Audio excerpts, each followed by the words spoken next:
This question firstly looks ridiculous, but as with all recurrence relation type questions that you're going to get asked about, there's got to be a pattern going on. There's no way you're actually going to be figuring out f of 99 if it was this horrendously complex thing. So let's just build up our functions. We've got f1 sorted. Let's take a look at f2. So that is f1 plus x. So it's the modulus of x plus x.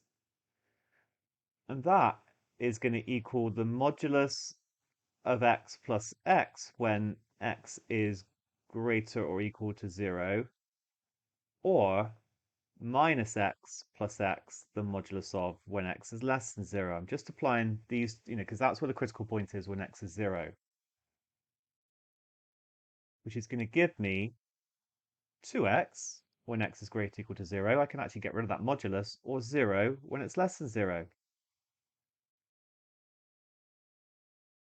So that is my f of 2. Let's take a look at f of 3. So it wasn't quite as bad as it might have first looked. F of 3 is then going to be, well, let me split it up into these two cases straight away. So it's going to be the modulus of 2x plus x when x is greater or equal to 0, and then just the modulus of x when x is less than 0, which is then going to become 3x and minus x. Okay, so we've got f3 sorted. So f4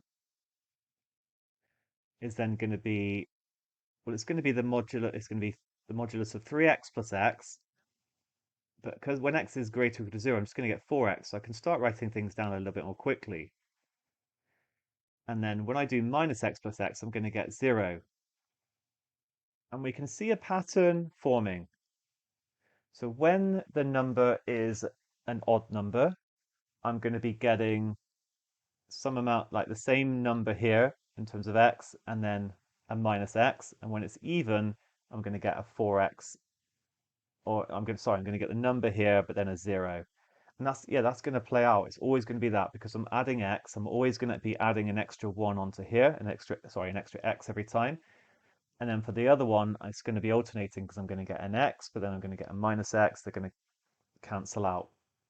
So I can now go straight for it and write down what f of 99 is using these ideas.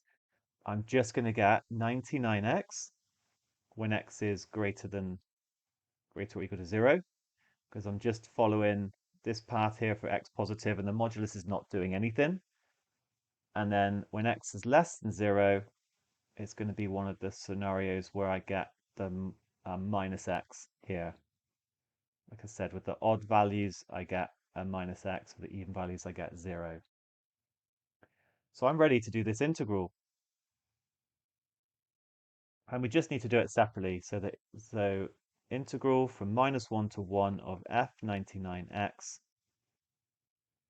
is going to equal the integral from -1 to 0 of minus x plus the integral from 0 to 1 of 99x. That's minus a half x squared when I integrate this, but now we're going to be evaluating between 0 and -1, plus 99 over 2x evaluated between 0 and 1. Okay, that one's much easier. So this first one, I'm going to get 0 minus a half, because -1 all squared is 1, then plus 99 over 2 minus 0, which is going to give me 100 over 2 and an answer of 50. Really great question on modulus. It's actually not that bad once you get your head around it. It's just, for these sorts of things, just write down the functions, try and write them in the simplest form, try to simplify, and it should hopefully come together, especially with practice. Well done.